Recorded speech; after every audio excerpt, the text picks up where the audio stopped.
Hind colonel S Pathania sir. जय हिंद, बहुत थैंक यू सर। सर, एक बड़ा अहम इश्यू कर्नल पुष्पेंद्र बात, पंजाब के पटियाला पुलिस में जिनके साथ मारपीट हुई थी, आज पूरा 1 महीना हो गया सर। और इस 1 महीने में बहुत कुछ घटा। जिस प्रकार से कर्नल पुष्पेंद्र सर की वाइफ ने लीड फ्रॉम दी फ्रंट करके इस पूरी लड़ाई को लड़ा, और अब पूरा मामला जो है चंडीगढ़ पुलिस की एसआईटी के पास है, और हम उम्मीद करते हैं कि जल्द जो है जस्टिस मिलेगा। लेकिन 4 महीने का वक्त माननीय हाईकोर्ट ने, पंजाब हरियाणा हाईकोर्ट ने एसआईटी को दिया है, जो एक लगता है कभी कि बहुत लंबा वक्त दिया है। लेकिन फिर भी मैं आपसे समझना चाहूंगा इस मुद्दे पर कि कितनी उम्मीद हम करें कि एक जस्टिस मिल सकता है, क्योंकि ऐसा माना जाता है और इन इतिहास में भी कई ऐसे उदाहरण हैं कि खाकी ने हमेशा खाकी को बचाने की कोशिश की है सर। देखिए राजेश, ये एक नेचुरल फिनोमिना है कि खाकी जो है खाकी को बचाने की कोशिश करेगी, ओजी जो है ओजी को बचाने की कोशिश करेगी। जिस भी ऑर्गेनाइजेशन से आप बिलोंग करते हैं, आपकी कोशिश होगी कि उनको बचाया जाए। लेकिन अगर कोई गलत काम हुआ है तो उसको बचाने में या उसको सेफगार्ड करने में या उसको टरकाने में उस ऑर्गेनाइजेशन का खुद नुकसान होता है। ये बड़ा अनफॉर्चुनेट है ये जो पूरी इंसिडेंट है। अगर हम इसमें देखें, जो पुरानी कहावत है कि जस्टिस डिले जस्टिस डिनाइड, अभी 4 महीने की एसआईटी जो है, मेरे को तो ये कोई लॉजिक नजर नहीं आता। It could have been done in 1 month, 30 days में हो जाना चाहिए था।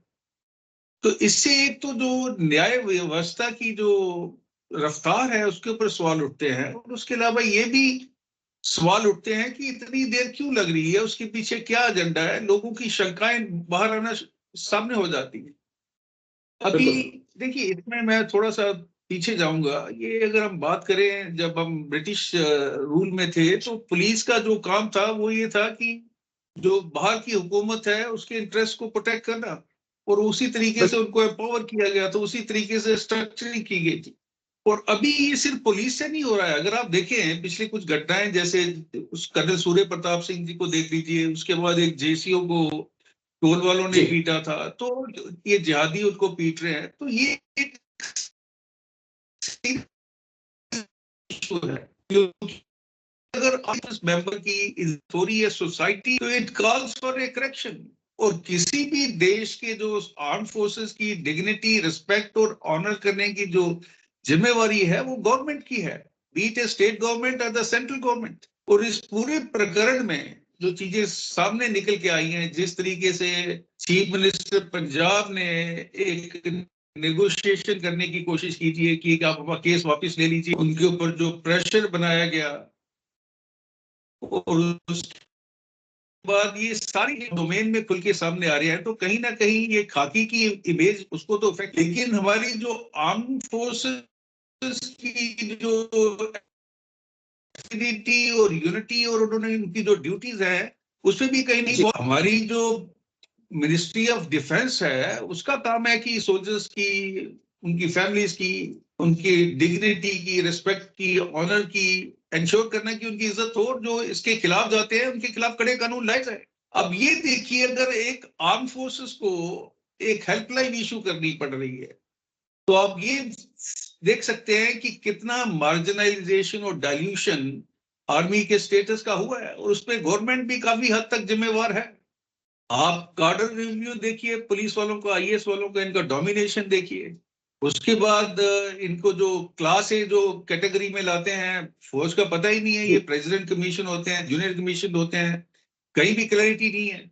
गवर्नमेंट को इन सारी चीजों का संज्ञान लेना चाहिए, क्योंकि देखिए, पुलिस का जो रोल है वो है maintenance of law and order. लेकिन अगर आपकी देश की सीमाएं सुरक्षित नहीं है तो लॉ एंड ऑर्डर की कोई वैलिडिटी नहीं रह जाती। तो फौज की जो इनको स्टेटस देना हो, इंश्योर करना कि वो स्टेटस का पालन हो रहा है, ये सब गवर्नमेंट की जिम्मेवारी। और कहीं ना कहीं मैं इस बात से ज्यादा खुश नहीं हूं जिस तरीके से जो रिएक्शन आया है, बी इट अवर आर्मी और be it the ministry of defence और be it the Indian government.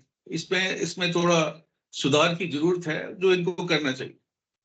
जी, एक तो पॉइंट और कि क्या ये पूरा मामला पॉलिटिकल हो चुका है सर, जिस प्रकार से कर्नल बात साहब की वाइफ, कर्नल पुष्पिंदर सर की वाइफ ने, मैं सैल्यूट करता हूं मैम को कि जिस प्रकार से उन्होंने पूरी इस फाइट को लड़ा, लेकिन जिस प्रकार से रक्षा मंत्री राजनाथ सिंह से मिलना, लेकिन आर्मी चीफ से मुलाकात नहीं, आर्मी कमांडर से मुलाकात नहीं, फिर उसके बाद डीजीपी से मुलाकात नहीं, लेकिन जाकर भगवंत मान के साथ मिलना, और उसके बाद कई तंज उन पे कसना, तो क्या ये पूरा मामला आपको ऐसा नहीं लग रहा है कि ये, क्योंकि जो उनके साधु साहब हैं, जो कर्नल पुष्पिंदर सर के साधु साहब हैं, वो कहीं ना कहीं बीजेपी से जुड़े हुए हैं, तो ऐसा नहीं लग रहा है आपको कि पूरा मामला डाइवर्ट हो चुका है, आम आदमी पार्टी वर्सेस बीजेपी बनाने की कोशिश हो रही है?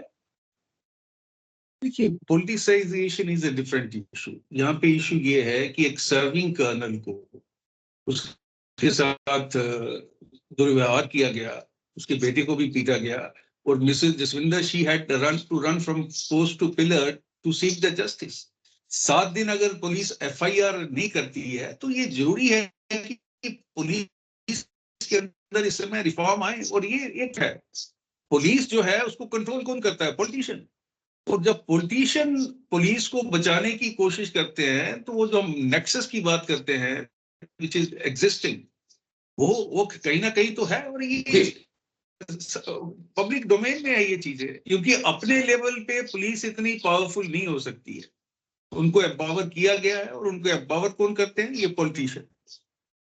तो ये पॉलिटिशियन के लिए कहा है। देखिए, अपनी पॉलिटिक्स आप अपनी जगह कीजिए, लेकिन जो चीजें देश के हित में हैं, जिससे आर्मी की इमेज डाइल्यूट होती है, आर्मी की जो स्टेटस है वो डाइल्यूट होता है, आर्मी का मोरल डाइल्यूट होता है, और बाहर वाले जो देखे अपनी बड़ी, ये इंडिया में हो रहा है। भी क्या मुंह लेके हम जाएंगे लोगों के सामने कि हम बहुत स्ट्रांग फोर्सेस हैं? और ये ना सिर्फ वेटरन्स कम्युनिटी को डिस्करेज कर रही है, लेकिन सर्विंग कम्युनिटी के ऊपर भी कहीं ना कहीं इसका फर्क हो रही है। देखिए, डाइल्यूशन जो है ये अभी नहीं हुआ राजेश जी, ये 71 से शुरू हो गया था। इनफैक्ट ये नेहरू जी ने जब कहा था कि मेरे को फोर्स की जरूरत नहीं है देश की रक्षा के लिए, my police forces are capable enough, तो उन्होंने, उसके बाद इंदिरा जी ने जब इनकी 75% पेंशन होती थी जो मोस्ट ऑफ द कंट्री में, उसको 50 कर दिया।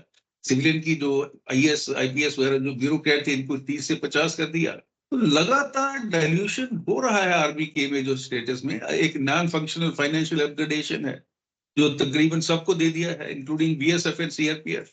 तो ये सारी चीजें कहीं ना कहीं आर्मी की जो कमजोरी है उसके अंदर, उसको और प्रकट कर रही हैं। और ये जरूरी है कि गवर्नमेंट के लिए कि वो एक अच्छे स्टेप्स ले, जिससे आर्मी की जो इमेज है, इसका जो स्टेटस है, उसको जो है रिस्टोर किया जा सके। ठीक है, बस एक आखिरी सवाल मेरा, जिसका छोटा सा जवाब चाहिए होगा। क्या वाकई में कर्नल पठानिया को लगता है कि एक जस्टिस मिल सकता है कर्नल पुष्पिंदर सर को, या फिर क्योंकि इतिहास में कई ऐसे मामले हैं जहां पर एसआईटी तो बैठती है लेकिन जांच कभी पूरी नहीं होती है? देखिए, जहां तक जस्टिस का सवाल है, मैं I said I appreciate Mrs Bath and colonel Bath, जिस तरीके से वो लड़ाई लड़ रहे हैं, कहीं ना कहीं ये भी बज रहा है कि दे हैव बीन आइसोलेटेड। वो अपनी लड़ाई खुद लड़ रहे हैं और कोई उनको सपोर्ट नहीं कर रहा है। अगर उनके पास अभी ऑप्शन है, और मैंने सुना भी था कि अगर उनको यहाँ से एसआईटी से इंसाफ नहीं मिलता तो सुप्रीम कोर्ट में जा सकते हैं। Logically at high court level it should have been handed over to the CBI. अगर ये यहाँ पे इंसाफ नहीं मिलता है तो सुप्रीम कोर्ट के दरवाजे खुले हुए हैं। They can always ask for a CBI inquiry based on the finding of the SIT. जब उससे उनको लगता है कि उनको जस्टिस नहीं मिला है, so they can always approach supreme court and seek the justice. चलिए, उम्मीद है, क्योंकि एक महीना हो गया, एक महीने में बहुत कुछ घटा है, और तारीफ है कर्नल पुष्पिंदर सर की वाइफ की भी कि जिस प्रकार से पूरे मामले को उन्होंने उठाया। लेकिन देखना होगा कि क्या वाकई में खाकी को सजा दिला पाती है। आर्मी में एक चीज आपने कही, लेकिन आर्मी में एक फेरबदल है कि अगर हमारा जवान या अफसर या जेसीओ किसी ने गलत किया है तो हम उसका कोर्ट मार्शल भी करते हैं, लेकिन पुलिस में अमूमन ऐसा कम ही देखने को मिलता है। लेकिन फिर भी उम्मीद है, और उम्मीदों की दुनिया कायम है, कि जस्टिस मिलेगा। बहुत बहुत शुक्रिया colonel S S Pathania sir, आप आए और इस गंभीर मुद्दे पे आपने बात रखी। Thank you sir. जय हिंद। Thank you.